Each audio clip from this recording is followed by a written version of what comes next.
I got front row seats to a full blown ice raid. I regretted going to the US this time. The airport phone check. This is an emotional video for me to make. What I've faced as a Canadian in the US is unfortunate.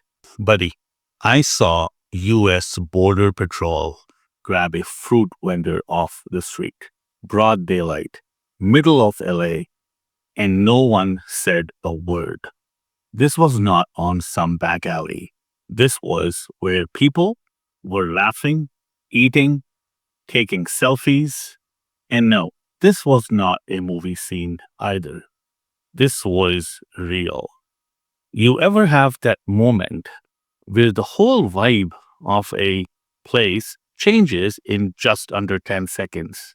Like 1 minute, it's a Canada Day picnic. The next, everyone is looking for the exit. That's exactly what it felt like. I thought I was going for palm trees, tacos, maybe spotting a celebrity at Whole Foods. Instead, I got front row seats to a full blown ice raid. And here is the kicker. Before you think, that's America, it cannot happen to me. Buddy, keep watching. You will be shocked to hear what I have to say and what I have experienced firsthand as a Canadian. Because if this can happen to a born and raised American, your maple leaf keychain is not going to save you. This is not just about politics or immigration. This is about what happens when you are in the wrong place at the wrong time. And the guy in front of you has the power to decide your whole day, maybe a week, in about 2 seconds. I regretted going to the US this time. We go every year on a family vacation to different parts of the US. But this time, I was skeptical, but I still thought, oh, we are Canadians, it should be okay for us. Until I saw the things I never wanted to see. In this video, you will see raids that catch even legal visitors. The airport phone check. Why citizens of the United States carry passports for groceries. Government ads that intimidate. The June LA crackdown that you did not hear about. The Canadian connection nobody talks about. This is an emotional video for me to make. I was contemplating if I should make this video or not, but then I decided that people need to know. What I've faced as a Canadian in the US is unfortunate. But if somebody else from Canada is planning to visit, they should be watching this video and be prepared. Before we go any further, please like, subscribe, and share this video with your friends. Subscribing to my channel is not going to cost you anything, but it does help me big time. Thank you. Now back to our topic. Here is what we are breaking down. And I promise you, by the end, you are going to look at that cheap Vegas flight a little differently. This isn't me telling you never go. It's me saying you need to know the game before you step on the field. The raid. Noon. LA street market. Music. Families. Mango on a stick. The smell of grilled corn in the air. The kind of day where you think, man, this is why people move here. Then, out of nowhere, 2 massive white buses roll in, big block letters, ICE. You know how in movies the music changes when the bad guys show up? In real life, the music does not change, but everyone's faces do. They point, you. No, excuse me, sir. No, can we talk to you for a second? Just pointing. Fruit vendor, gone. Grocery bag lady, gone. This was not find one guy. This was a sweep, and I witnessed it with my own eyes. And here's the fun part. They even have a name for it: collateral arrests. Translation: grab everyone, sort it out later. Does not matter if you are a citizen, tourist, or permanent resident. If you are in the area, you are on the bus. And if you think Canadians are safe, yeah, tell that to the snowbirds who have had their phones taken, luggage searched, and in some cases, been sent back over memes. Not weapon, not contraband, memes. So, if you have ever crossed the border thinking I am fine, I've got nothing to hide, congratulations. So did the people they grabbed. 2019, ICE arrests 143,000 people, thousands, citizens or legal immigrants. 2025, California alone arrests up 123%. 94,000 people detained already this year. 65% had no convictions. 93% had no violent record. And yeah, I know. People say, well, if you didn't do anything wrong, you got nothing to worry about. Sure. And if you wear a seatbelt, you'll never get in a car crash, right? After the raid, I just wanted to go home. I hand over my passport at LAX. The officers say, "Can we see your phone?" Really? The night before, I deleted Facebook and WhatsApp.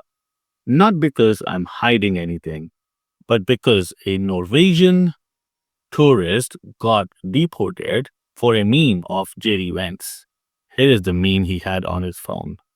Not illegal, just unwanted. And the truth is, I did not want my vacation turning into an episode of CSI, My Camera Roll. The worst part, they take my phone, walk off, no explanation. Last year alone, US border agents searched 47,000 phones. Over 4,000 were full data dumps they can keep forever. And call me old-fashioned, but I like to at least buy dinner before someone scrolls through my photo album. I'm standing there, boarding time getting closer, wondering if they're making a copy of my notes app. And buddy, there is stuff in there that doesn't even make sense to me, just like on anyone's phone. Take a look at this ad. I'm Kristi Noem, the United States Secretary of Homeland Security. Thank you, President Donald J. Trump, for securing our border, for deporting criminal illegal immigrants, and for putting America first. President Trump has a clear message for those that are in our country illegally. Leave now. If you don't, we will find you, and we will deport you. You will never return.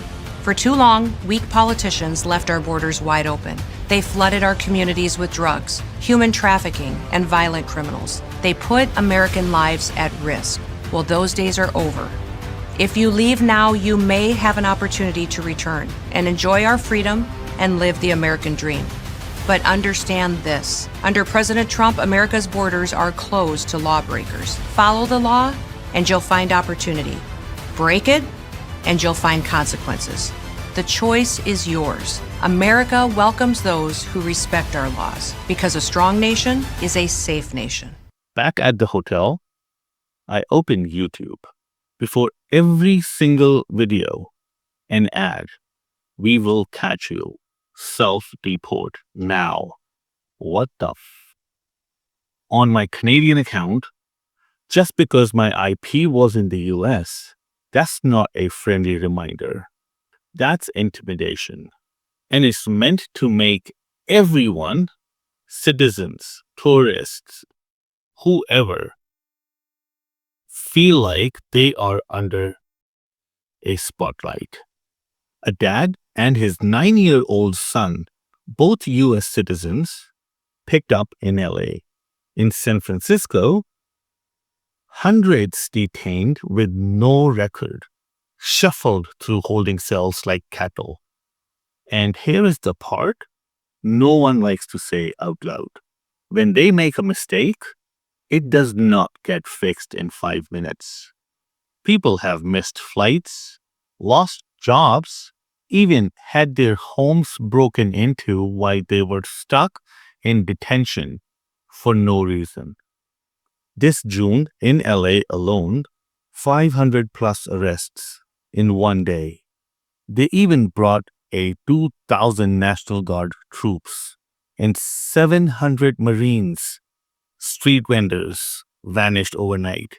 Taco stands gone. People stayed indoors like it was a storm warning. Now, this is happening to them in their own country. Forget about us. We were just tourists.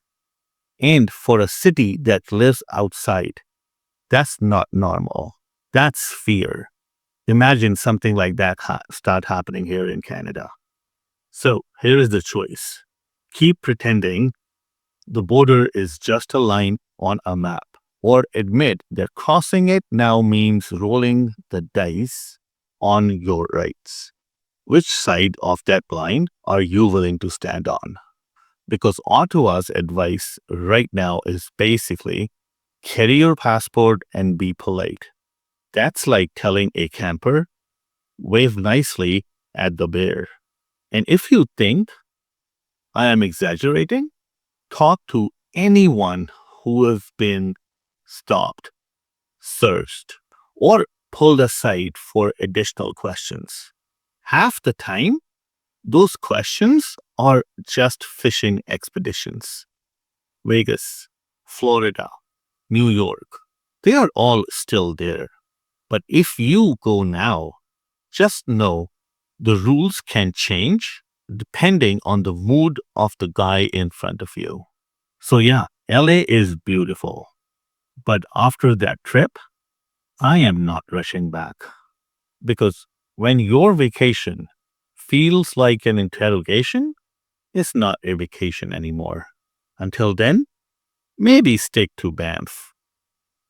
I spoke to a coworker of mine just a couple of days back after I saw all this. He is a born and raised US citizen, Hispanic background. When he goes for groceries, he keeps his passport in his pocket now. Imagine that. On our flight back from LA, the guy sitting next to me was a LA resident. Again, Hispanic, but born in the USA. He told me exactly how fearful they are now in this new government. How if they are late from work to get home, their family thinks they've been picked up by ICE. And yeah, they have not done anything wrong. It's just the color of their skin. It's unfortunate, but that's the reality of the world we are living in. Especially with the government in the US now, things are not the same. So my recommendation, honestly, or what I would do for myself and for my family, I am not going back to the US until the government changes. I would rather spend that money in Canada. Canada is beautiful. There's so many places here that we have not seen. I would love to explore those rather than going to the US and going through this interrogation style vacation and put my family through this hell again. Thank you so much for watching, and I'll see you in my next video.